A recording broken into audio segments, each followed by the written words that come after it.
Olá, tudo bem com você? Eu tenho a alegria de mais uma vez conversar com meu amigo, o físico Eduardo Litz.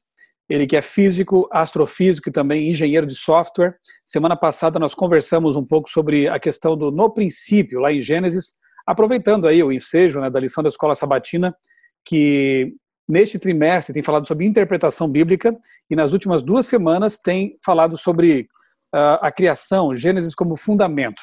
Semana passada, a parte 1 desse estudo, nós então aproveitamos para conversar um pouco mais. O vídeo está disponível aqui no meu canal, vou deixar também aqui na descrição deste vídeo, o link para aquele vídeo em que nós conversamos ali um bom tempo sobre o significado desse no princípio. Será que o no princípio tem que ver com a criação da Terra, do universo? A Terra é mais jovem que o universo? Como é que a gente entende essas questões todas? Assista aquele vídeo e você vai, com certeza, ter ali boas respostas para essas questões. Mas a conversa de hoje ela tem relação com a lição de domingo, a parte de domingo aqui da lição 9, que fala, embora, claro, é uma página apenas, né, não tem nem como aprofundar o tema, a lição vai assim em passagem pelo tema, né, que é o tema do terraplanismo, a terra plana.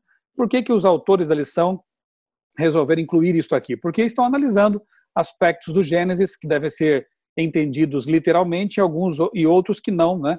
Que têm aí um significado mais metafórico, quem sabe, ou algo assim. E o tema de domingo, então, aborda alguns desses textos, né? E como deveríamos entendê-los à luz de outros textos, do contexto mesmo ali imediato e outras passagens da Bíblia também. Terra plana, assunto que já rendeu bastante aí alguns anos atrás, em anos recentes, alguns canais falando muito sobre esse assunto, muito envolvido com conspirações e coisas desse tipo, né?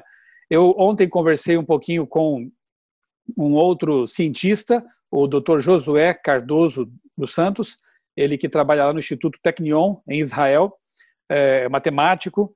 Nós falamos um pouco aí sobre aspectos também técnicos dessa questão da Terra plana e do movimento do sistema solar, ele que trabalha com satélites, né? Foi uma conversa bem interessante. O vídeo também está disponível já aqui no canal. Vou deixar aqui na descrição para facilitar a sua vida o link para aquele vídeo. E o meu amigo físico aqui, Eduardo Lutz, volta então para, neste momento, a gente conversar um pouco sobre essa questão aí do terraplanismo. Como eu disse, o assunto já rendeu, mas infelizmente ainda há muita desinformação. O estrago feito por alguns desses desinformantes foi grande e ainda a gente sofre algumas reverberações, né, desse conteúdo todo. Eu já quero adiantar, aproveitando aqui, que quero gravar oportunamente um vídeo aqui para o meu canal, ainda essa semana, aproveitando aí esse momento do estudo da lição sobre vários temas, incluindo terraplanismo, né? Eu quero comentar um capítulo desse livro aqui, o relato da criação no Gênesis. Ele traz um capítulo aqui muito bom sobre essa questão da palavra raquia em hebraico, que, segundo os autores, teólogos de peso aqui, de renome, esse é um livro que foi publicado pela Universidade Andrews, uma das mais importantes universidades adventistas no mundo. Eles falam, então, sobre a tradução equivocada do termo para firmamento e sustentam a correta tradução desse termo para expansão, e nós vamos ver depois, então, por que disso. Nesse livro, eles mencionam outro livro que eu tenho aqui, felizmente, em minha biblioteca, que é o Inventando a Terra Plana, que traz aqui uma história bem interessante, faz um histórico, traça o histórico de onde surgiu essa ideia do terraplanismo. Muitas pessoas se surpreendem ao saber que não foi na antiguidade, que não foi com os autores bíblicos. Na verdade, é uma ideia bem mais recente e tem toda aí sim, uma verdadeira conspiração por trás de tudo isso, no sentido de tentar aí denegrir o nome do criacionismo e do cristianismo bíblico. Mas deixa isso para outro momento. Talvez até o Eduardo toque aqui em alguns pontos desse, porque tem que ver também com essa nossa conversa de hoje, mas eu quero ver se consigo gravar então um vídeo comentando vários aspectos desse capítulo aí do livro Genesis Account. Bom, sem mais delongas, Eduardo, obrigado mais uma vez por aceitar o convite para essa nossa conversa. E comecemos aqui já com a primeira das perguntas, né? Em que categorias você classificaria os argumentos terraplanistas que tem observado? Eu sei que você tem sido também um estudioso do assunto, não porque tenha prazer nisso, né? Ninguém tem, eu acho, de ficar gastando tempo com esse tipo de coisa, né? Mas você, inclusive, produziu uma série bem interessante aqui para o meu canal, que tem o seu nome na playlist, né? Eduardo Litz, Eu vou deixar também aqui o link para essa playlist muito boa, não está ainda finalizada, mas já tem ali uns bons vídeos. Quem sabe até você possa fazer um resuminho, Eduardo, sobre o conteúdo geral assim desses vídeos que você tem feito. Muito bem. Bom, primeiro é um privilégio estar aqui, né? A gente gosta de cooperar com iniciativas importantes como essas. E quanto aos vídeos do canal lá, nós havíamos feito um desafio a terraplanistas na forma de um texto, né, que respondia a questões propostas por terraplanistas. Esse desafio aparentemente foi aceito por um divulgador de terraplanismo, só que o que ele fez essencialmente foi usar falácias e distorcer o texto, né? E coloca como havendo refutado o texto. Mas enfim, então eu comecei a responder ponto por ponto das coisas que ele menciona, começando com falácias. Então, falácias que eles usam bastante nos seus argumentos. O que são falácias? São argumentos que contêm algum erro de lógica, alguma coisa que engana as pessoas. Aliás, são verdadeiras aulas, né? Essas que você gravou. Eu gostei muito do material, até quero recomendar mais uma vez, porque para além dessa questão terraplanista, são conteúdos que valem para todo tipo de assunto, né? Você identificar falácias para não ser enganado, isso é muito bom, né? E o Litz ali, ele deu verdadeiras aulas sobre essa questão de lógica e falácias. Vale a pena conferir esse conteúdo aí. Basicamente, falácias são maneiras em que as pessoas podem enganar-se a si mesmas e enganar aos outros, né? Que é pior. Então, eu tratei um pouco desse assunto. Outro ponto foi a questão de passagens bíblicas que supostamente defenderiam o terraplanismo.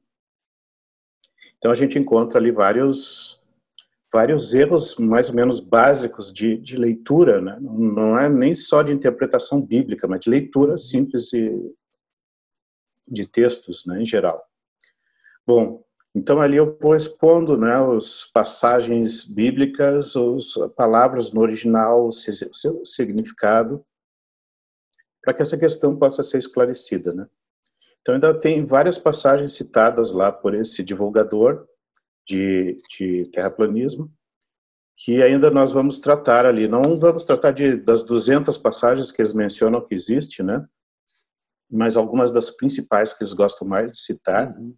Mas existem estudos aí que mostram as outras passagens, então nós só vamos mostrar exemplos de erros que eles têm cometido e, junto com esse exemplo, eu vou pegar a melhor passagem, que eu acho que é o argumento mais forte deles, mas isso aí a gente vê na série de vídeos. Agora nós vamos nos concentrar, né, em questões um pouco mais gerais.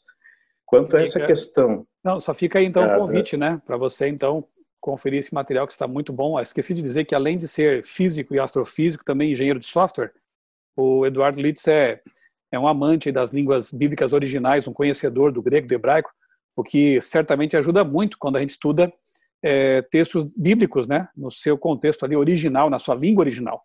Então você tem muito a ganhar ao conferir esse conteúdo aí, tá bom? Mas vamos lá, né? Então a pergunta foi: em que categorias você classificaria os argumentos terraplanistas que tem observado, com que você tem se deparado nesses estudos que tem feito?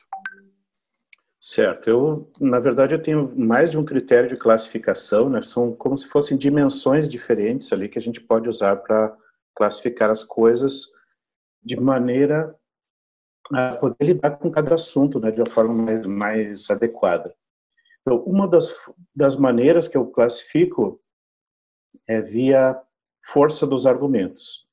A maioria esmagadora dos argumentos fica numa faixa que eu consideraria como uma faixa de argumentos muito fracos, assim, porque contém erros bastante elementares. Alguns precisam de um aprofundamento um pouquinho maior para responder, e uns pouquinhos, assim, poderia dar o que pensar, né, se a gente, digamos assim, não conhece certos fatos. Então, essa é uma das maneiras de classificar, né, pela força dos argumentos.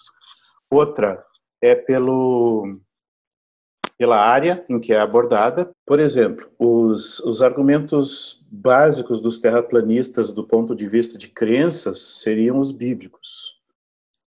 Então, esse é um ponto bastante importante. Mas eles se baseiam nisso, né, na leitura que eles fazem de algumas passagens bíblicas, e aí eles procuram argumentos físicos e geométricos para tentar explicar suas crenças, ou para convencer outros. E existe uma outra categoria também, que são argumentos históricos, né, as pessoas fazem uma releitura da história para dizer coisas como que ciência mainstream é mística e coisas do gênero, né? E, por fim, também existe a questão do argumento conspiracionista. Então, as pessoas começam a vincular fatos, distorcem um pouco ali. Então, pega uma informação, cruza com outra que, em princípio, não é relacionada, mas eles fazem uma relação e assim montam uma teoria de conspiração, né? Então, primeiro eu mencionei a questão da força dos argumentos, outra forma de classificar é via áreas que são afetadas, né? E uma outra forma de classificar também é sobre os tipos de erros que são cometidos nos argumentos. Existem algumas falácias que são mais recorrentes em todos os argumentos, em todas as áreas no terraplanismo. Então eu tenho usado essa classificação para saber que tipo de coisas nós precisamos discutir em cada tipo de argumento terraplanista. Parece assim que os terraplanistas quase que redesenham a realidade, a própria história, para tentar acomodar a uma ideia, né, que adotaram previamente, né? Bem, exatamente. Você poderia citar, Eduardo, alguns exemplos de erros que eles cometem, que os terraplanistas cometem ao citar passagens da Bíblia? Esse é um ponto que eu acho talvez o mais lamentável, porque com isso eles acabaram passando a ideia de que cristãos, de que pior, criacionistas, né, seriam terraplanistas.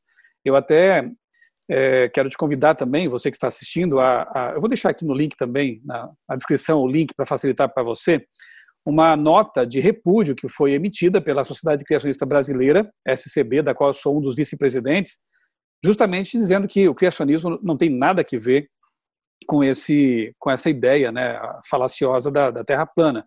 Desde sua origem, né, lá com George MacReady Price, eu até dei uma aula recentemente, tem no meu canal também essa aula sobre a história do criacionismo, desde sua origem lá nos anos 20, né, ou até um pouco antes, pelo menos o criacionismo moderno, digamos assim, nunca teve nada a ver com esse modelo, com essa ideia, né, de terra plana.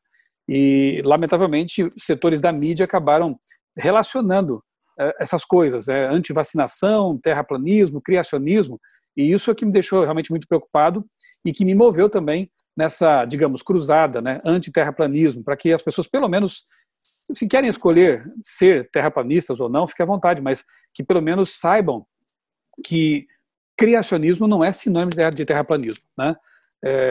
Esse eu acho que é o ponto mais lamentável, e podemos começar por aqui, então, né?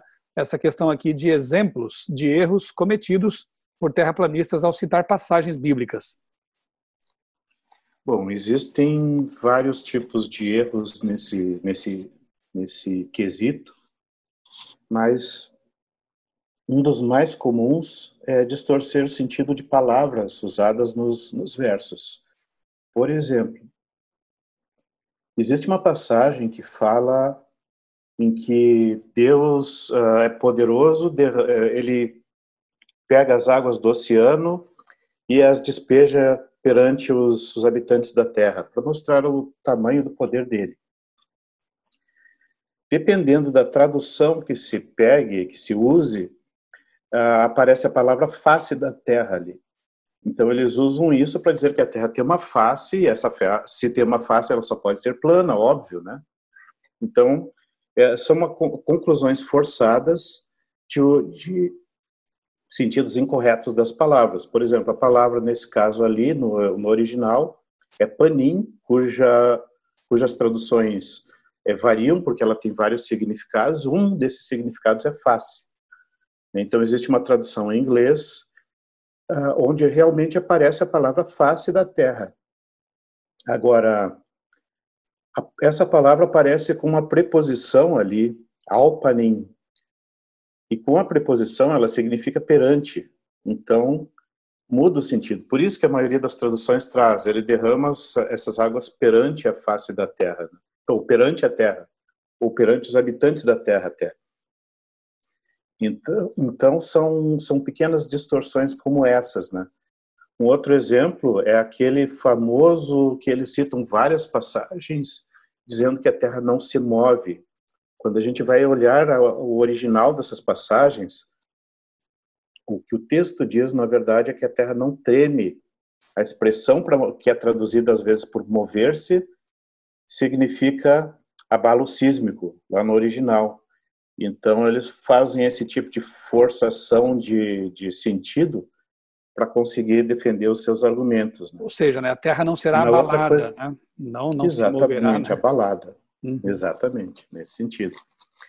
E aí, outro tipo de coisa bastante comum é tirar as coisas do contexto, usar, por exemplo, uma parábola para que representaria um determinado ensinamento. Por exemplo, imagina que eu pego aquela parábola das árvores que combinaram entre si, né, se reuniram para eleger um rei para elas, né? A Agora parábola de imagine se Jotão, eu né? uso essa passagem, isso, exato. Se eu uso essa passagem para dizer que as árvores se movem, elas saem dos seus lugares, conversam entre si, elegem reis, né? Então é esse tipo de coisa que é feito para provar a Terra plana com passagens bíblicas. Ou até algumas hipérboles, né? Quando Jesus, por exemplo, diz que a semente de mostarda é a menor das sementes, né? Na verdade, a gente sabe que não é a menor das sementes, mas ali ele não está sendo um botânico, né? Classificando as sementes, né? É uma parábola. E quando a Bíblia também diz que o diabo levou Jesus para o alto do monte e mostrou-lhe todos os reinos do mundo, né? A gente sabe que, obviamente, não poderia ver todos os reinos, alguns dos quais estavam escondidos no outro lado da terra. Mas ali nós temos também uma hipérbole, né? Para representar o poderio, ou seja, é preciso ter bom senso para saber realmente ler esse tipo de coisa, especialmente quando é uma hipérbole ou uma parábola, né? Ou outras figuras de linguagem Exatamente. também. E eu ainda vou gravar alguns vídeos explicando melhor isso em detalhes, né? Mostrando ali as passagens, o significado das palavras, o contexto, né? Eduardo, você já viu algum tipo de argumento terraplanista que possa ser comprovado verdadeiro? Olha, a maioria dos argumentos que eu vi até agora são muito rápidos, simples de demonstrar falsos. Mas eu já vi alguns que me deixaram pensando um pouquinho, né? Daí eu fui investigar, calcular, medir, comparar. Cheguei à conclusão de que eram falsos. Então, até hoje, eu não consegui achar um argumento terraplanista que fosse verdadeiro em todos os sentidos. Mas qual é o critério de verdadeiro e falso para um argumento, né?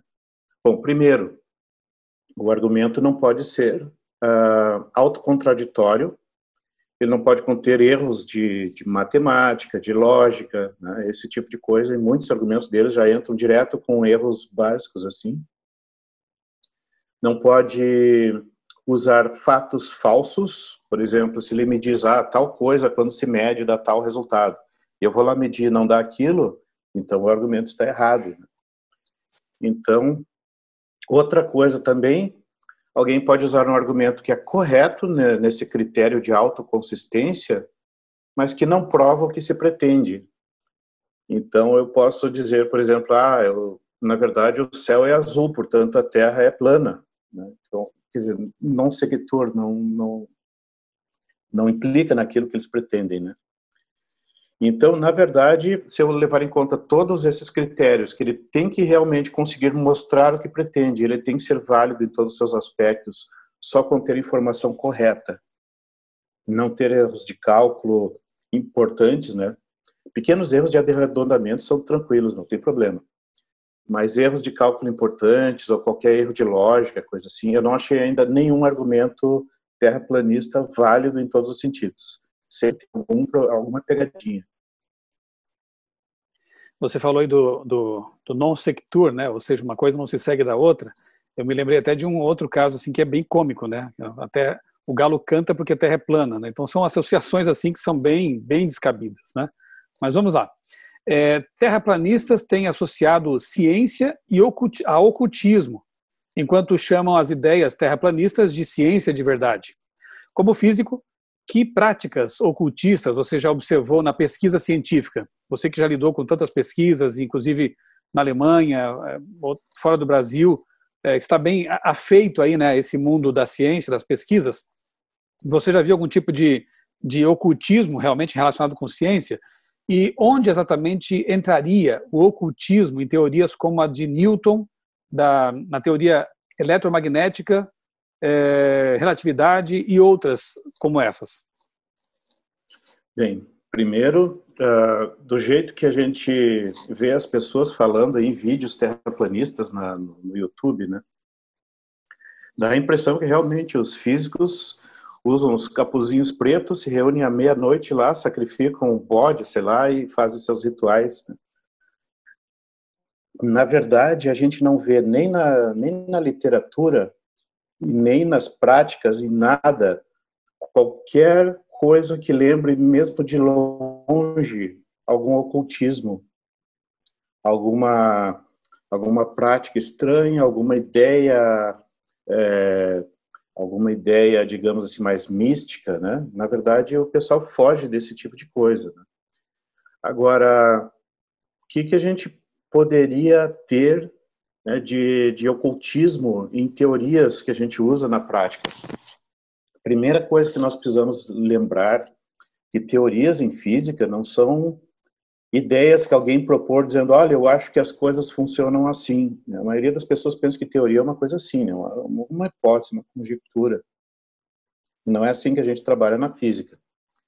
Na física a gente observa leis, a partir de alguns fatos que a gente observa, a gente consegue expressar esses fatos matematicamente e deles deduzir consequências, né? Então a gente trabalha dessa forma. Então, por exemplo, como é que funciona a teoria da mecânica de Newton?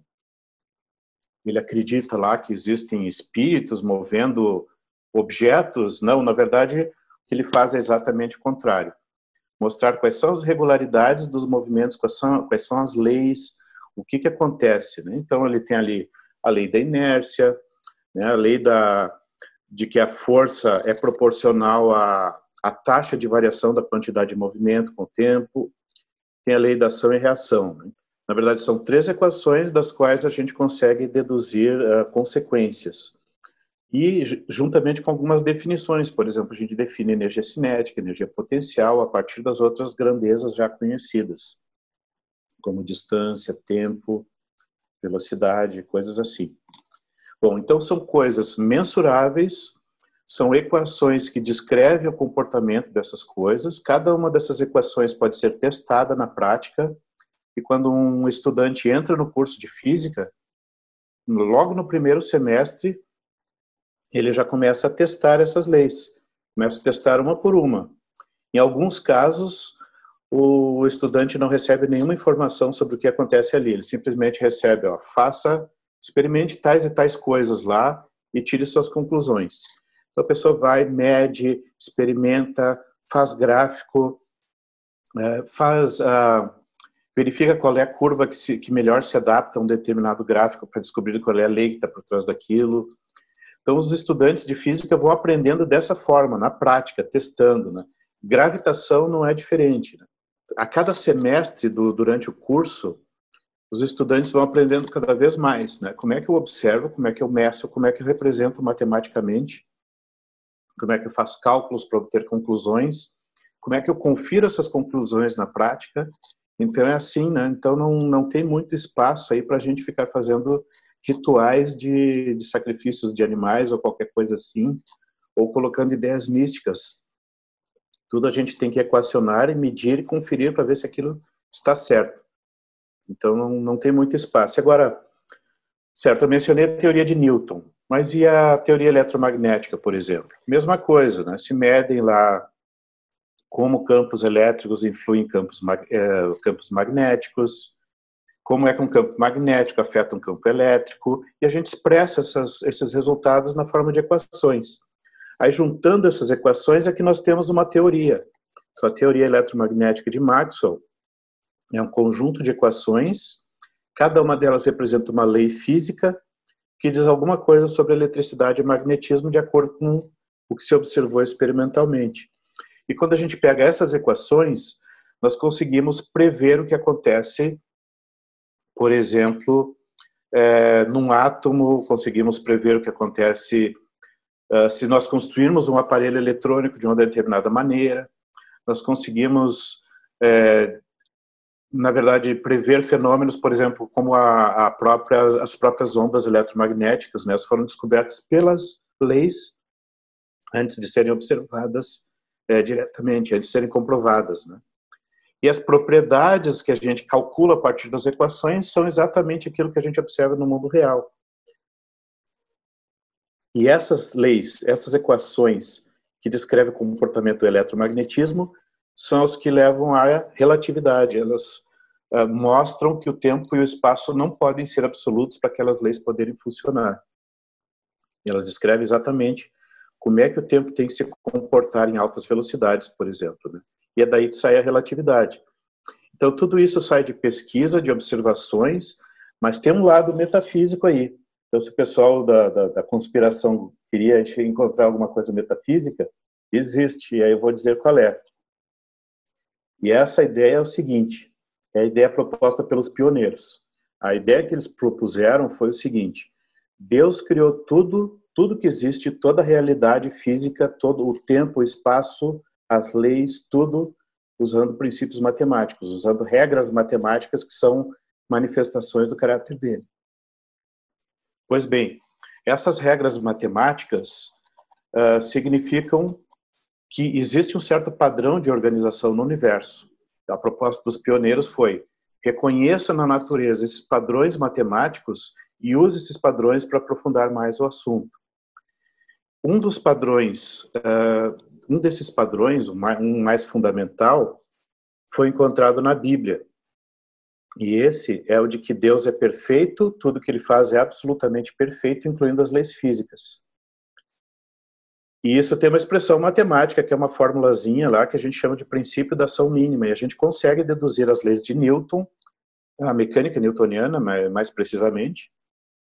Conseguimos deduzir as leis do eletromagnetismo, a relatividade, mecânica quântica, teoria das cordas, movimento dos planetas, gravidade, tudo isso a partir desse princípio da ação mínima. Essa é a parte metafísica que existe por trás da pesquisa científica, né? Que é usar a matemática para estudar a realidade, métodos matemáticos, mesmo na parte experimental, usar estatísticas, usar métodos lógicos para evitar viés, né? Fazer modelos matemáticos, deduzir as consequências das coisas por meio de demonstração de teoremas. E esse outro princípio da ação mínima que gera as leis físicas que a gente conhece e outras tantas que a gente está estudando mais recentemente. Então, misticismo propriamente não tem, o que existe é uma metafísica. E esse é o lado bonito de perceber, né, que realmente a Bíblia, né, os pressupostos bíblicos inspiraram os pioneiros. Quando você fala pioneiros, é bom a gente frisar aqui, já falamos no outro vídeo, né, que são os pioneiros da ciência, né? São os pioneiros John Andrews, Tiago White e Bates, né?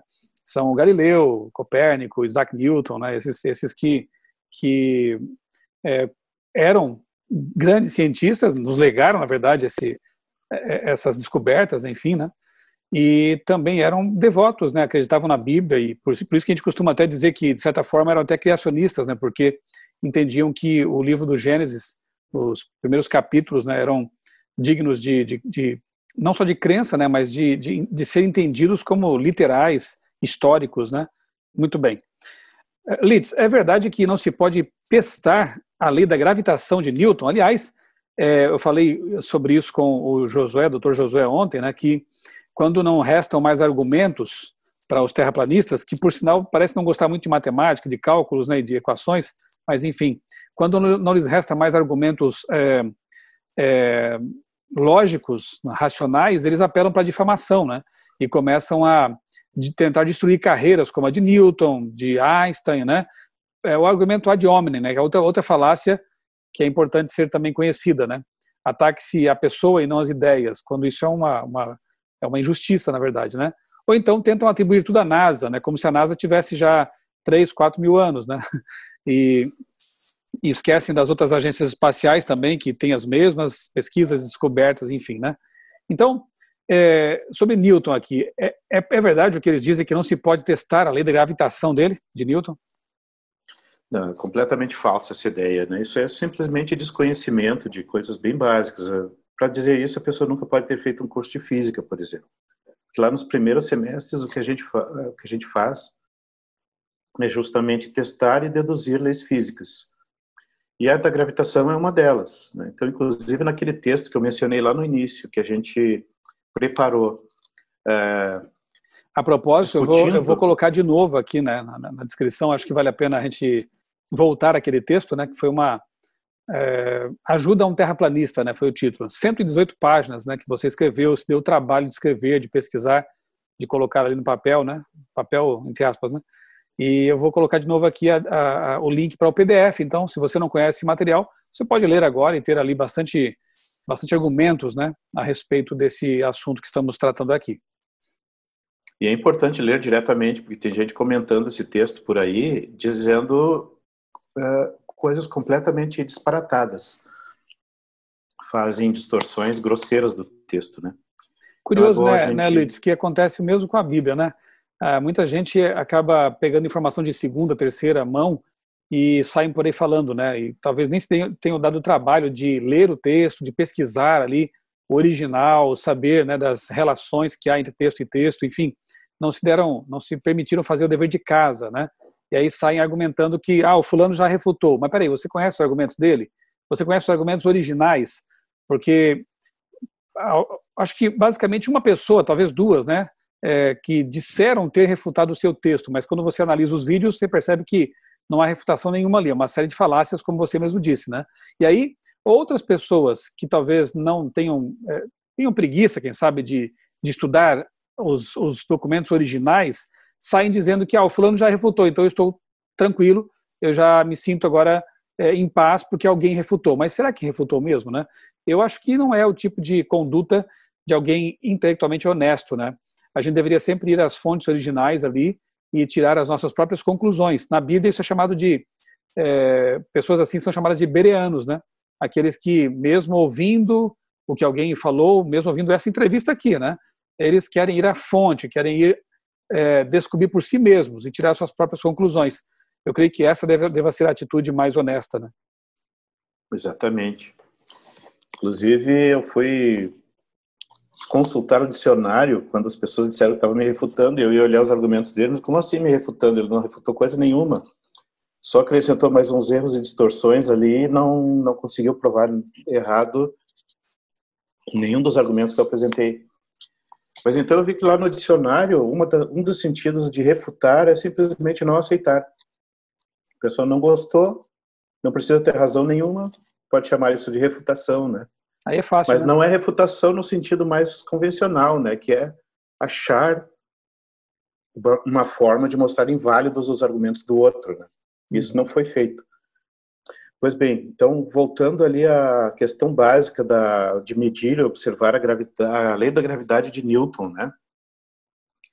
Então, nesse texto que a gente estava comentando, eu coloquei lá até uma figurinha de um dos experimentos que eu fiz no meu tempo de faculdade de física para testar e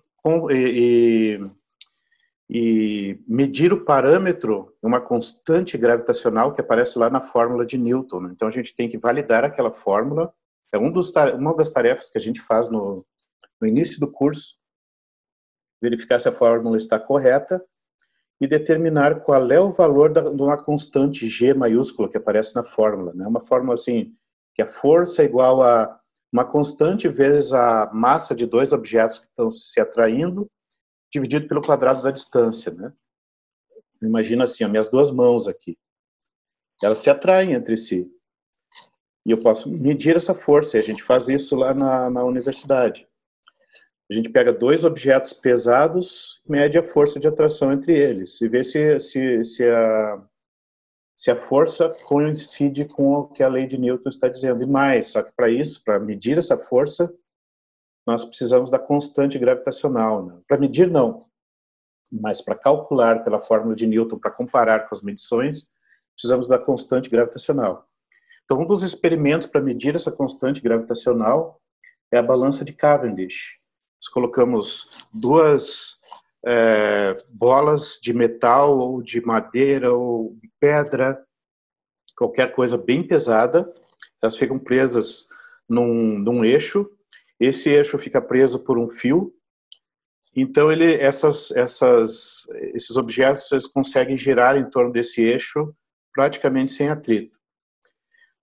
Próximo a isso, nós deixamos também outros objetos, não, tipo esferas também, pesadas, a uma certa distância. E aí nós calculamos como tem que ser o movimento, né? A gente mede o movimento e aí calcula quanto tem que ser a constante gravitacional para dar certo aquele tipo de movimento com aquela frequência naquele formato. Para aumentar a precisão, o que nós fazemos assim, no meio dessa barrinha que segura os pesos, colocamos um espelho e aí num ponto da sala nós colocamos um laser que aponta para o espelho e reflete no outro ponto. E aí nós medimos as oscilações da bolinha do laser lá no anteparo. Isso dá uma precisão muito grande, então nós conseguimos medir com várias casas ali a constante gravitacional. E aí nós conseguimos, sabendo o valor da constante, né, nós conseguimos medir a força entre diferentes objetos e verificar se a fórmula bate mesmo em diferentes circunstâncias ali, e dá certinho. A fórmula de Newton não é 100% exata, mas ela é bem mais exata do que a gente consegue medir na prática no laboratório comum, né? Se a gente quiser ver pequenos desvios dela, próximo do buraco negro, por exemplo, aí nós temos que ir para objetos astronômicos. Mas nós conseguimos medir, sim, bem essa fórmula, e aí nós conseguimos, tendo a fórmula e tendo essas comprovações, nós conseguimos ver que nós conseguimos calcular as consequências disso. Por exemplo, imagina a Terra plana, qual é o efeito global da gravidade de cada partezinha, cada pedrinha, cada pessoa, cada prédio, cada montanha, cada detalhe do que nós temos na superfície da Terra, qual seria o efeito combinado gravitacional de tudo isso? E se a Terra fosse uma esfera? A gente pode calcular todo o que acontece, como ficaria a superfície da água. Por exemplo, se a Terra fosse plana, e a gente usa essa fórmula que a já mediu e comprovou, para calcular como seria a curvatura da Terra, a gente vê que o oceano formaria uma bolha em torno do Polo Norte. Isso que seria de se esperar na Terra plana, né? E não a água distribuída uniformemente. Então, se a pessoa diz que não existe gravidade, que não pode medir, ela simplesmente não conhece os fatos, ela nunca esteve numa universidade, ela não fez os cálculos, não mediu as coisas, não, até cálculo pode ter feito, né, mas não acreditou. Mas ela não teve aquela formação de experimentar por conta própria, de ver com os próprios olhos, medir o experimento, alterar o experimento à vontade, ver o que acontece, né? É isso que a gente faz no início do curso de física. Então, e não rituais satânicos como muitos imaginam. Só uma curiosidade, Lutz. É possível, quem sabe, ser geofísico e não se valer de cálculos que levem em conta uma Terra esferoide? Olha, eu acho difícil, né? Inclusive tem um geofísico famoso aí que é terraplanista, que ele usava isso na época de faculdade, de universidade, para fazer seus cálculos, né? Quer dizer, ele aprende isso na universidade, talvez até trabalhe com esse conceito, né? Mas nos vídeos apregou a possibilidade de a Terra ser plana, né? É quase que dar as costas para aquilo que aprendeu e que usou, né? Como ferramenta. Agora, um geofísico é mais fácil dele duvidar do que aprendeu, porque geralmente ele vai estudar a coisa mais macroscópica e mais conceitual, assim. Eu não sei, não fiz geofísica, né? Então eu não sei como é que são os primeiros semestres dele lá, quanta física experimental eles aprendem, quantas coisas eles testam na prática para ver por conta própria, né? Uhum. Então talvez eles não tenham essa formação, não sei o que acontece ali. Você mencionou um experimento aí que pode medir, né, realmente a influência gravitacional de bolas pesadas, né? Isso em pequena escala. Imagina então um planeta, né, uma estrela, né, a Lua perto desse planeta, realmente. Ou mesmo um disco do tamanho da Terra. Ou isso disco também, do tamanho né? da Terra teria Agora, eu fiquei efeito tremendo. Eu fiquei pensando aqui, né, no modelo terraplanista, que é mais ou menos uma queijeira, né, ou seja, um prato, é um disco mesmo plano, coberto por um domo sólido, e já falei e repito, né, vou fazer uma análise da palavra raquia, de onde eles tiram essa ideia de um domo sólido. Será que é isso mesmo? Será que a Bíblia ensina isso mesmo? E dentro desse domo estariam então o Sol e a Lua. Mas mesmo que fossem tão pequenos como eles dizem ser, ainda assim eles teriam algum tipo de interação gravitacional com o disco abaixo, né? E como que eles se mantêm, como que esses corpos se mantêm lá em cima, se não é pela força gravitacional? Você chegou a estudar isso também, alguma coisa sobre isso? Olha, eu não encontrei explicação terraplanista para isso, né? Alguns parecem achar, se eu entendi corretamente, que eles ficariam grudados no domo. Outros eu não sei o que pensam. Haveria uma cordinha segurando eles, presa no domo lá? Não sei como é que eles imaginam isso. Mas o ponto é que, à Alguns falam que seriam primeira vista... holofotes, né, e não necessariamente globos, né? O que é estranho Isso pensar que também. quando se afasta de nós, lá em direção ao horizonte, né, esse holofote não assuma uma forma de elipse, né? Porque era de se esperar que acontecesse isso pela perspectiva, né? Ou então que diminuísse de tamanho ao se afastar de nós. E, no entanto, a gente não vê esse tipo de coisa, né? Não percebe isso. É bem fácil de verificar isso. Liga uma lanterna, né? Quando a lanterna está virada para a gente, parece um círculo, né? Uhum. No momento que a gente começa a virar para o outro lado, ela vai ficando fininha, a imagem vai ficando fininha. Não é isso que a gente vê com o Sol, né? Exato. Mas, enfim, uma coisa que a gente vê que à primeira vista faz sentido é achar que o Sol é pequeno e está próximo. Por que isso? Por causa de experimentos como o de Eratóstenes.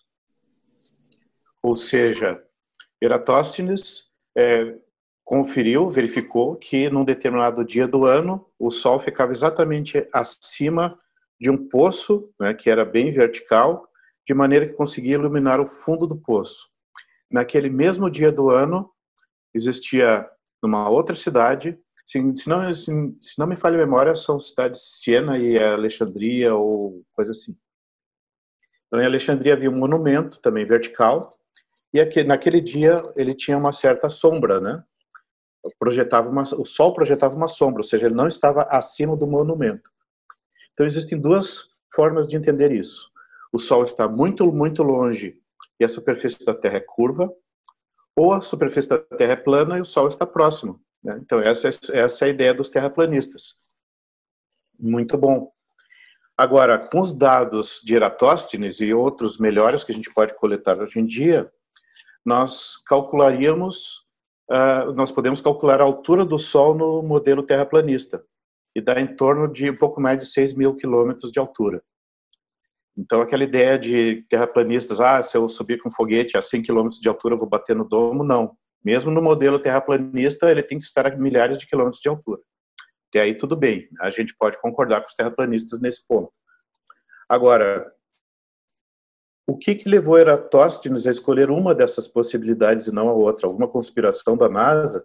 Será que a NASA estava lá influenciando os gregos para eles dizerem que a Terra era redonda e por isso que ele foi direto para essa outra hipótese do Sol distante? Não, é muito simples. Eratóstenes, sabendo dessas duas possibilidades, né, ele observou que o Sol, ao longo do dia, mantém o mesmo diâmetro aparente. O que é diâmetro aparente? É o ângulo de abertura do objeto em relação à nossa visão. Como é que a gente pode medir isso, né? Pode fazer um furinho numa folha de papel, num anteparo, e projetar a imagem do Sol, tipo, vira esse papel com um orifíciozinho, coloca um anteparo atrás e observa a imagem do Sol ali no orifício. De acordo com a distância, né, entre os dois, entre o anteparo e o furinho, nós podemos calcular o ângulo de abertura daquela imagem do Sol em relação ao furinho. Esse vai ser o mesmo ângulo que a gente chama de diâmetro aparente. E Eratóstenes notava, né, assim como muita gente observava, que o Sol não alterava seu diâmetro aparente ao longo do dia. Isso significa que a hipótese de que o Sol está próximo e é pequeno é inválida, porque senão ele alteraria seu diâmetro aparente ao longo do dia. Então é bem simples isso de distinguir uma coisa da outra, né? Outra forma possível é a gente mede esse mesmo ângulo, em vez de medir o ângulo do Sol em relação à vertical para duas cidades, a gente mede para três, pega uma terceira mais longe ainda, que a gente vai ver que o modelo terraplanista não se aplica, ele não vai conseguir dar certo os cálculos, né? Porque aí a gente consegue calcular, né? Se eu me afastei, por exemplo, 800 quilômetros para cá, e obtive uma diferença ali de 7 graus e pouco, e eu me afasto mais 800 quilômetros, eu consigo calcular qual deve ser o novo ângulo no modelo da Terra plana, e não dá certo com o que a gente observa na realidade. A gente pode medir isso facilmente. Quer dizer, facilmente entre aspas, né? A gente mede em diferentes distâncias, a gente vai conseguir conferir esses ângulos e verificar que realmente se encaixam na Terra esférica e não na plana. O ponto aí é que com 2 dados nós conseguimos aceitar tanto o modelo da Terra plana quanto da Terra esférica. Com 3 dados não tem como ajustar o modelo da Terra plana no que a gente observa na prática. Então, eu posso dizer que esse experimento de Eratosthenes ele é bem prático. Pena que nós temos que repetir ainda esse experimento, mas nós fizemos uma vez, né, no equinócio, um amigo lá em Brasília, um no sul e eu aqui em São Paulo, né, no sudeste. E a gente consegue obter os dados realmente que Eratosthenes obteve, né? Não é tão complicado assim de você fazer esse experimento. E é bom que se façam experimentos para você realmente testar, como eu disse, né, por si mesmo, se as coisas funcionam. Sabe, se eu acreditasse em imortalidade da alma, eu diria que Eratosthenes e outros grandes nomes da história, tanto dos gregos, dos cientistas também posteriores a eles, estariam se revirando no túmulo ao saber o que andam falando aqui no século XXI sobre a questão do formato da Terra, né? Mas bem, Eduardo, outro assunto que os terraplanistas falam, sobre o qual eles falam bastante, é a questão da curvatura da Terra, né? Parece assim um mantra, né? Em todos os canais terraplanistas, pelo menos os que eu tive a paciência de ver algum tempo atrás como pesquisa. Então, me diga, como se pode medir essa curva ou observar essa curvatura da Terra sem sair do solo? É possível? É possível, mas precisa prestar atenção a detalhes, né?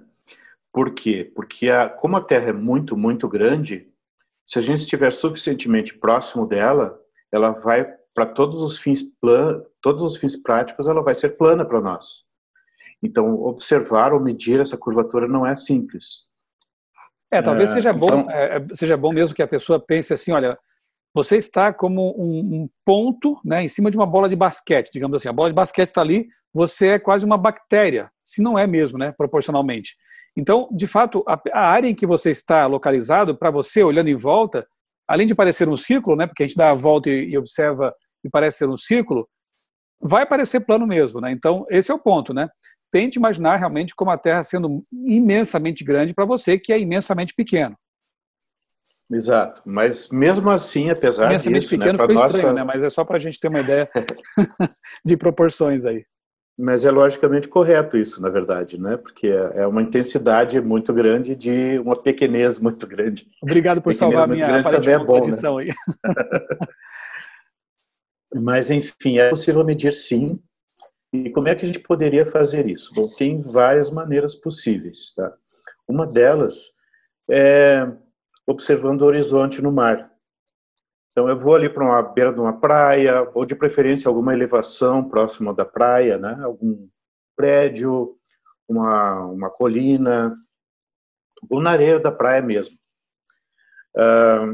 Acontece assim, terraplanistas têm usado isso, exatamente esse tipo de situação, para tentar provar que a Terra é plana. Eles fazem uma continha, assim, imagina uma superfície plana, agora imagina um ponto em cima dessa superfície plana, eles traçam uma linha horizontal, enquanto a superfície se encurva, né? Traçam uma linha horizontal e calculam qual deve ser a distância entre aquela linha e a superfície da Terra, se a Terra for esférica. E aí eles calculam, olha, se eu andar ali 3 metros para frente, já deveria estar, o objeto já deveria estar alguns centímetros abaixo da linha do horizonte. Coisas exageradas assim, né? Não tanto quanto eu estou exagerando agora, mas eu estou tentando dar uma ideia da coisa, né? Mas sabe, Eduardo, não querendo te cortar, mas já cortando aí um pouquinho, existem coisas que são muito absurdas, né? Por exemplo, eu já vi eles colocando assim, né, o desenho da Terra curva, e aí dizendo que os aviões, né, se a Terra fosse realmente curva, os aviões eles escapariam para o espaço, né, como se fosse pela tangente, né? E esquecem que os aviões, sem contar que o avião é muito pequeno também para a Terra, né? mas eles dispõem de equipamentos, né, altímetro, barômetro, enfim, que possibilitam que eles mantenham sempre a distância, né, do chão precisa. Eu até quero recomendar mais uma vez aqui o canal Aviões e Músicas, né? Ali o camarada aqui é um piloto experiente, né? Ele trata de vários assuntos ligados à aviação, mas também já produziu alguns vídeos sobre terra plana. Ele fala sobre essa questão do avião, né, que acompanha a curvatura da Terra. Ele fala sobre o voo impossível, né, entre Sydney e Santiago, que numa visão terraplanista não é possível. Ele mostra por quê, né, com o globo. Então, pergunte para um piloto, né, um piloto comercial que circula o mundo por aí, né, se esse modelo é aceitável da Terra plana. Você vai encontrar resposta para isso facilmente, né? Então, fica aqui a recomendação desse canal. E essa questão, né, do avião, que talvez tenha algo que ver com o que você explicava agora há pouco aí, e pode retomar. Mas então, existe uma outra questão dessa do avião aí também, só para tomar esse ganchinho, depois a gente volta ao ponto básico ali. É o seguinte, que se a gente pega as leis físicas conhecidas, daquelas que a gente mede lá, testa, experimenta e valida, e algumas a gente deduz do zero, se ninguém contar para a gente, né? Lá no curso de física, no início, se a gente pegar aquelas leis, a gente consegue calcular o que aconteceria com o avião caso ele tentasse sair pela tangente. E o que acontece é que ele precisaria ganhar muita energia potencial e ele não teria condições de ganhar toda essa energia potencial. Além disso, quando ele fizesse isso, ele iria para uma parte mais fina da atmosfera, até chegar a um ponto em que as turbinas deixariam de ser eficientes. A turbina precisa de ar também, precisa entrar ar para fornecer oxigênio para a queima do combustível, para fazer a propulsão do avião. E acho que perderia então, a sustentação, né? Perderia sustentação, exatamente. Exatamente. Então ele perderia sustentação, ele não teria como fazer isso aí. Então o próprio campo gravitacional que a gente consegue sim medir e testar iria fazer com que o avião andasse a uma distância mais regular em relação à superfície da Terra, seja ela plana ou esférica, não importa.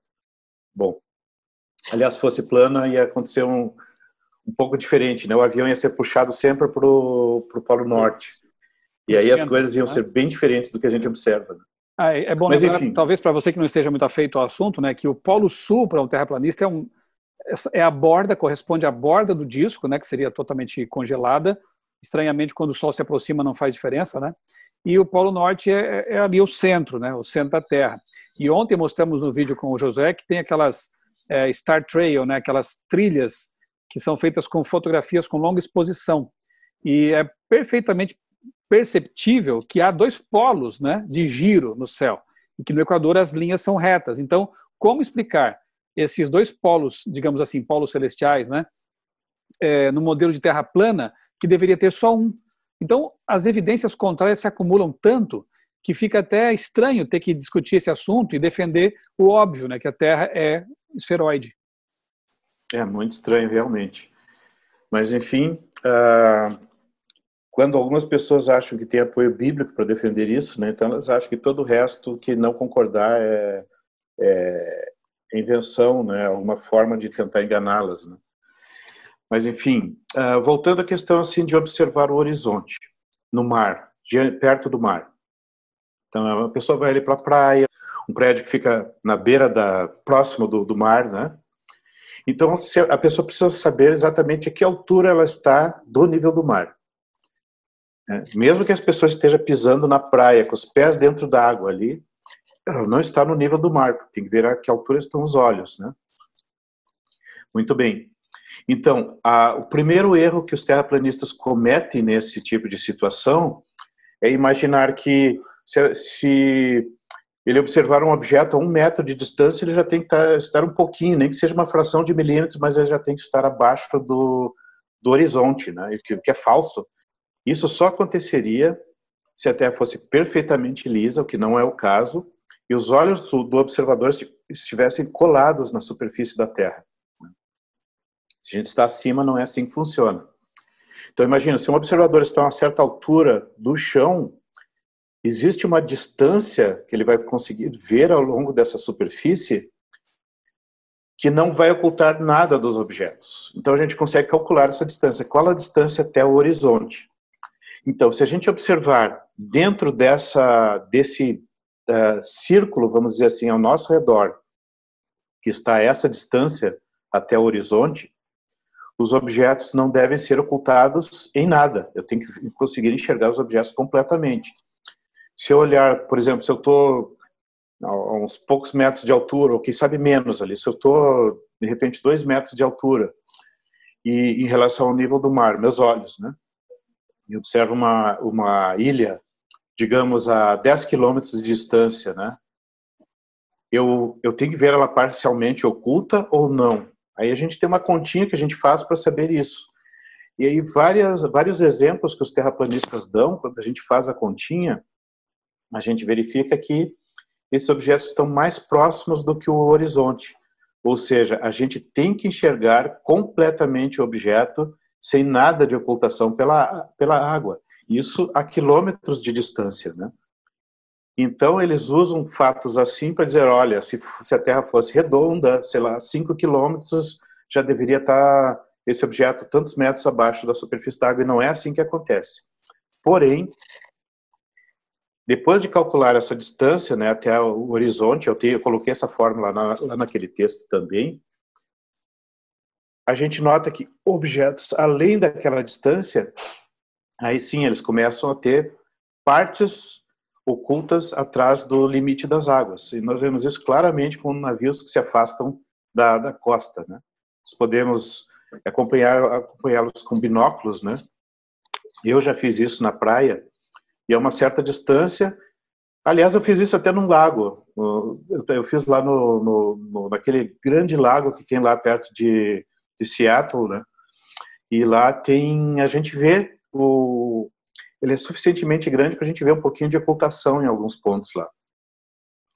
Então, o que é interessante ali é que quando o objeto passa da distância do horizonte, a sua parte de baixo começa a sumir abaixo da superfície da água.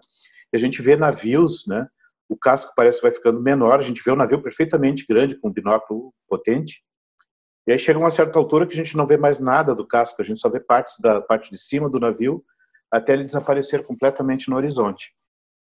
Esse é um efeito de curvatura. Não tem como explicar isso só com ótica.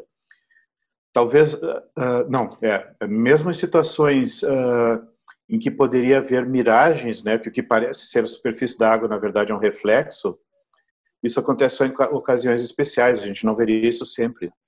É a tal da Fata Morgana? Mas, enfim, usam, né? Fata Morgana, exato.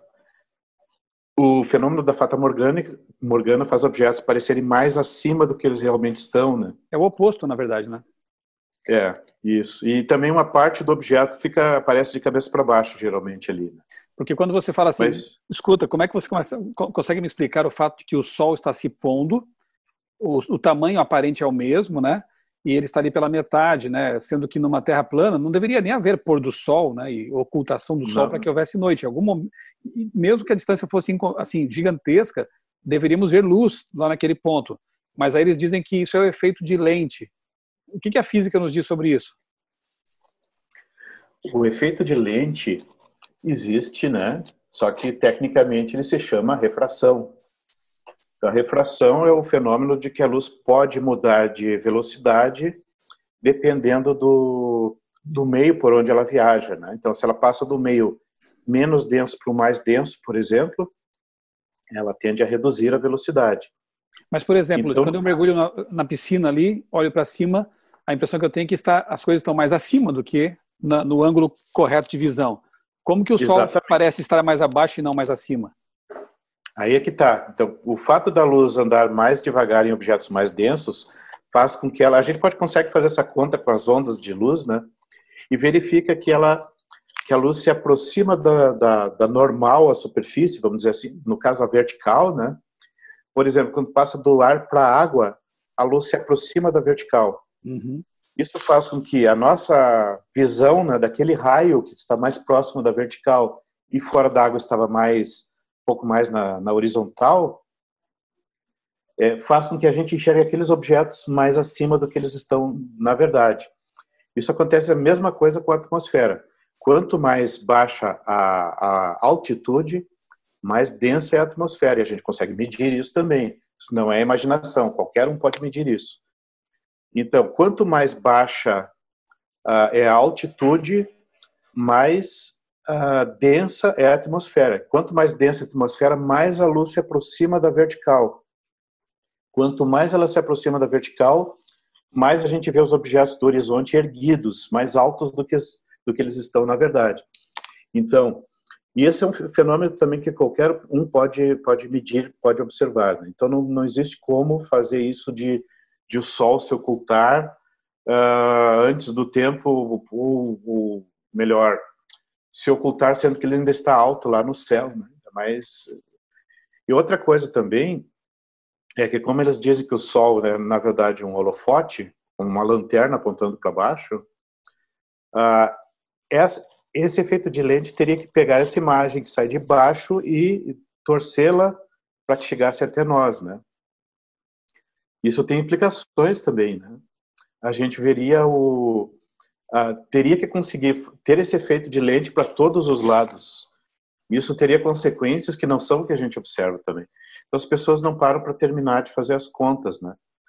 Bom, mas essa questão do horizonte aí que eu tinha mencionado, né, do objeto se pondo no horizonte lá.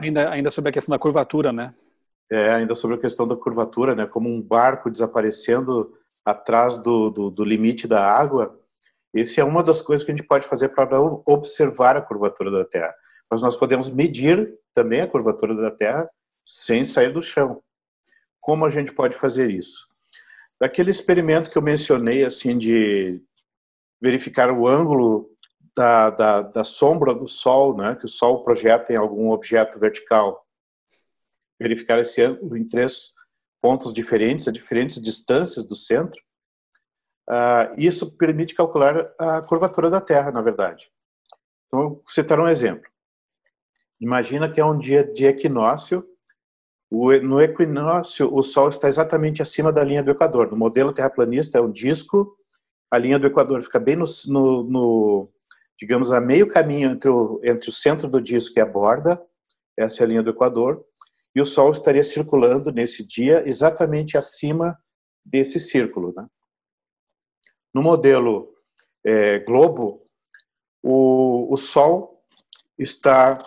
ou melhor, o ângulo da Terra está alinhado, alinha seu equador com a posição do Sol, né? De forma que a Terra gira e a noite e o dia têm a mesma duração. Né? Pois bem, agora imagina que nesse dia alguém confere ali, realmente o ângulo da luz do Sol está incidindo exatamente 90 graus aqui para o solo, no equador, bem na vertical. Agora alguém vai ali no paralelo 10, alguém está no paralelo 10 nesse dia e mede qual é o ângulo com o Sol.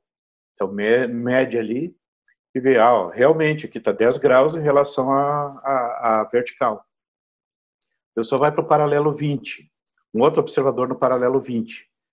Quando eu falo paralelo aqui, eu estou falando coordenadas geográficas, né, no caso latitude.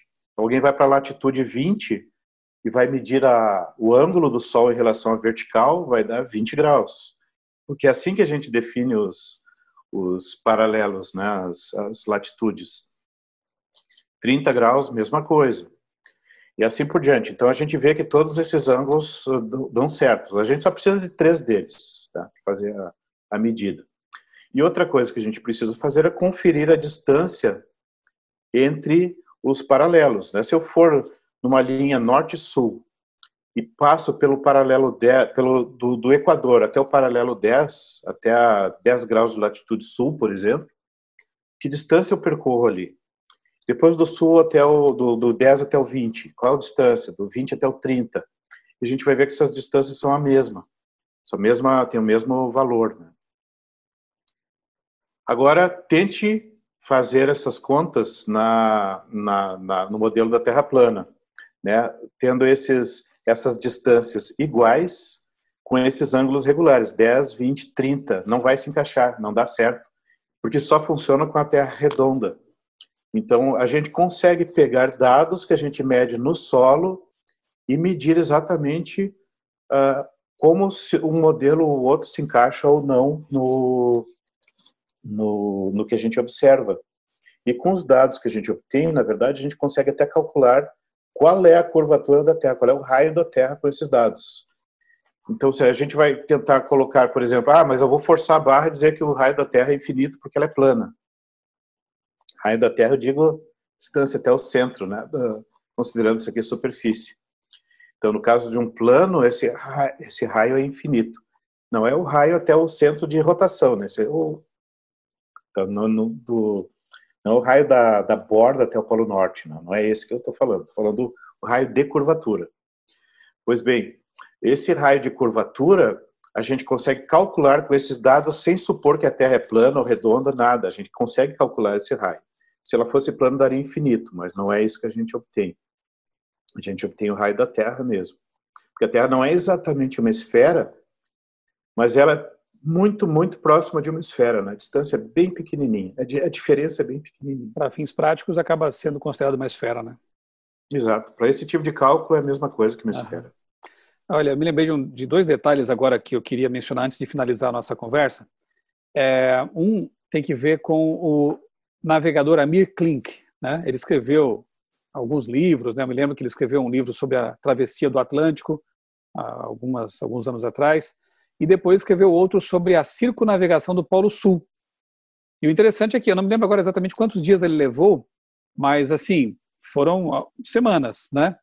E isso porque o Polo Sul tem um tamanho considerável, mas é possível circunnavegá-lo, né, num número X de dias que não chega ao absurdo. Agora, se o Polo Sul fosse o que dizem os terraplanistas, a borda de todo o disco terrestre, imagine quantos anos alguém levaria para circunnavegar esse Polo Sul, né, de borda, né? Muitos anos, e ele sozinho, ele fez a primeira circunnavegação, foi sozinho, né? Então, ele não conseguiria fazer isso de jeito nenhum, né? Não seria possível fazer isso. E eu conversei uma vez com a mulher dele, com a esposa do Amir Klink, e ela se demonstrou bastante chateada, assim, com esse tipo de dúvidas, né, que estavam levantando sobre ele.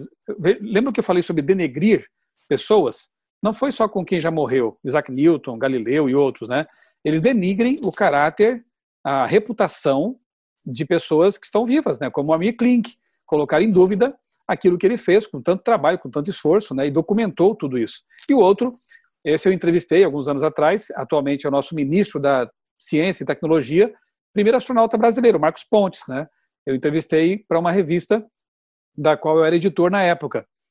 E considero assim uma tremenda falta de respeito, né, os terraplanistas hoje considerarem o Marcos Pontes um mentiroso.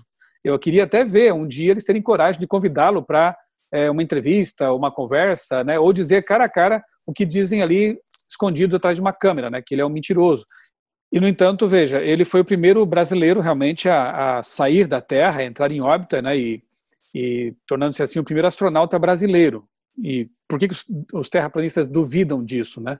Porque para eles o domo é sólido, essa cobertura é sólida e intransponível, né? Ninguém pode passar dela. A NASA, toda vez que lança um foguete, estaria fazendo uma encenação, gastando bilhões, né, dos contribuintes americanos só para encenar lançamentos de foguetes, né? Isso é triste e isso mostra a que ponto se chega quando você abraça uma falácia. Alguns têm perguntado assim nas redes sociais, para que perder tempo de novo com esse assunto, né? Eu também acho que, infelizmente, é uma perda de tempo. Mas eu só perco esse tempo porque, infelizmente, pessoas inocentes estão sendo enganadas. E quando a pessoa abre a guarda para esses tipos de conspirações e de falácias, ela se torna frágil para adotar outras também. Não é coincidência o fato de que muitos desses canais terraplanistas também abracem outras falácias, como, por exemplo, de dizer que o LHC, o acelerador de partículas, eu estive lá, inclusive, alguns anos atrás, entrei no LHC com um guia, fiz ali uma reportagem. Terraplanistas dizem que aquilo lá é um portal para o inferno, coisa que nem existe biblicamente falando, né? De onde os demônios poderiam ser liberados por essa máquina, como se Satanás e seus anjos dependessem de nós para serem libertos de algum lugar, né? Então veja que absurdo se chega, né? Outros defendem essas campanhas anti-vacinação, e por causa disso, doenças que estavam erradicadas, como o sarampo e outras, estão voltando aí, né? Então, uma conspiração puxa a outra, e parece que não tem limites para esse tipo de coisa. E é por causa disso, por amar a verdade, por amar a boa ciência, a boa teologia, que eu estou aqui gastando minhas horas junto com o meu amigo, né, que também poderia estar fazendo outras coisas mais úteis, né, o Eduardo, para tentar levar um pouco de esclarecimento, né, e de conteúdo que mostra aquilo que nós percebemos ao estudar a natureza, ao ler a Bíblia e também ler livros como Educação, por exemplo, de Ellen White, no qual ela diz que, quando corretamente compreendidas, tanto a ciência quanto a revelação estão em harmonia, mas é preciso compreender bem ambas, né? Usar as ferramentas adequadas para compreender a ambas, e assim a gente pode ter uma mente bem mais clara, enxergar bem mais longe e amar muito mais e respeitar muito mais o nosso Deus. Eduardo, alguma consideração final antes de encerrarmos a entrevista? Eu queria reforçar esse ponto, né, que a gente às vezes vê uns argumentos que, sinceramente, eu fico com pena das pessoas, né, porque demonstra assim analfabetismo em termos de conhecimentos básicos, mas a gente toma tempo para responder, para analisar o que as pessoas dizem, por amor às pessoas, né, porque a gente sabe que as pessoas às vezes confiam, né, em alguns YouTubers, alguns divulgadores, e acabam sendo enganadas. Então as pessoas precisam de esclarecimento. Então por isso que a gente toma tempo para isso, né? Não é por outro motivo. A gente não ganha nada com isso, pelo contrário, né? A gente só gasta tempo e esforço. Não existe nenhum tipo de benefício para a gente, a não ser o saber que a gente está fazendo alguma coisa para esclarecer a verdade. E eu fico chocado, na verdade, com o que algumas pessoas dizem, né? Depois, essas autoras já estão ficando calejado também, porque a gente vê que elas insistem em algumas coisas assim, bastante absurdas. Por exemplo, essa do LHC, né? Se usa a palavra dimensão em filmes de ficção científica para falar de outros universos, às vezes até de dimensão infernal mesmo, seria um universo lá onde existem os demônios, etc. Então, às vezes, por causa dessas distorções, elas pegam afirmações que físicos fazem e entendem de uma forma completamente distorcida. Por exemplo, na física, nós trabalhamos com leis físicas que sugerem a possibilidade de existirem dimensões extras no universo. Essas dimensões extras não são universos paralelos, são direções diferentes. Só que direções como se estivessem enroladinhas. É como pegar uma folha de papel, enrolar ela, formar um canudinho, e ela parece uma dimensão, só tem comprimento. Mas se a gente olhar de perto, a gente vê que ela tem uma segunda dimensão enroladinha. É uma outra direção ali. Então, se estuda a possibilidade de que o universo também tenha coisas assim, que alguma direção, além dessas três que a gente conhece, exista alguma dimensão enroladinha, alguma outra direção que, se uma partícula for, ela dá volta rapidinho e já retorna ao ponto original. Então, o LHC é um dos experimentos, é um dos tipos de laboratórios em que se podem fazer experimentos para testar esse tipo de coisa. Então, alguém fala figurativamente, isso é como se fosse um portal para outra dimensão, ou seja, uma forma de medir se essas dimensões enroladinhas realmente existem, se com partículas suficientemente concentradas, com comprimento de onda muito pequenininho, eu conseguiria ver essas voltinhas que o universo talvez dê, né? Então é nesse sentido, e as pessoas já ficam imaginando, é um portal para trazer demônios, então a gente fica com pena das pessoas por esse tipo de ideia conspiratória que não representa nada parecido com a realidade.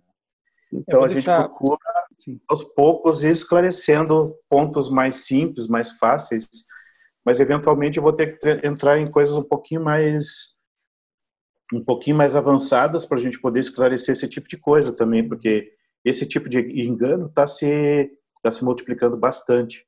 Mas a gente faz isso, de novo, por amor às pessoas, não é por algum outro tipo de interesse. Eu vou deixar aqui na descrição do vídeo também o link para o vídeo que eu gravei lá no LHC, para você ter uma ideia, ainda que aproximada, né, do que significa aquele laboratório, porque na verdade é um laboratório, né? Muito bem. Fica aqui o convite, né, para que você que está nos assistindo pesquise, estude, analise as coisas. Eu costumo dizer que a facilidade de acesso à informação no nosso século, nosso tempo, ela tem dois gumes, né? Tem o lado bom, que nos coloca em contato com muita informação, como eu disse, né? Hoje em dia, no celular, a pessoa pode ter muito mais informação do que alguém no século XIX tinha durante a vida toda, né? Eu até uma vez li que uma vida inteira no século XIX a pessoa talvez tivesse informação suficiente a uma edição do New York Times, só uma edição. E hoje você pode ter todos os jornais do mundo na tela do seu celular. Será que isso é bom? Será que isso é ruim? Tem um lado bom, mas lamentavelmente também tem um lado ruim, né? Porque quando as pessoas não têm essa visão crítica, esse filtro analítico, digamos assim, elas acabam absorvendo todo tipo de informação e não conseguem filtrar, selecionar, né, desse mar de informações, aquilo que realmente é relevante, aquilo que é crível, aquilo que é factual, né, e isso acaba sendo um problema, porque pessoas cheias de informação, mas informações inúteis ou distorcidas, acabam sendo presa fácil, né? Então, cuidado, analise, pergunte, vá às fontes originais, confira tudo isso, para você formar realmente uma visão de mundo adequada e se pautar pela verdadeira ciência, que Paulo enaltecia, né, lá, e que a Bíblia estabelece, mostra, e dali derivou realmente, como disse o Eduardo, né, derivar as descobertas dos grandes pioneiros da ciência, e também se paute pela própria ciência, né, a verdadeira ciência, a verdadeira revelação bíblica, a interpretação correta da Bíblia, porque assim você vai enxergar, como eu disse há pouco, bem mais longe e de forma bem mais ajustada, tá bom? Eduardo, mais uma vez, obrigado por aceitar o convite aqui para participar dessa entrevista no nosso canal. A gente vai voltar em alguns momentos aí com outros assuntos interessantes, né? Eu creio que vocês que são cientistas cristãos têm muito a contribuir com esse mundo, seguindo os caminhos aí dos pioneiros, né? E obrigado a você que nos acompanhou até agora, que Deus continue abençoando a sua vida e que você tenha sempre contato com aquela verdade que, segundo lá João 8,32, é a verdade que liberta, tá bom? Um grande abraço, fique com Deus.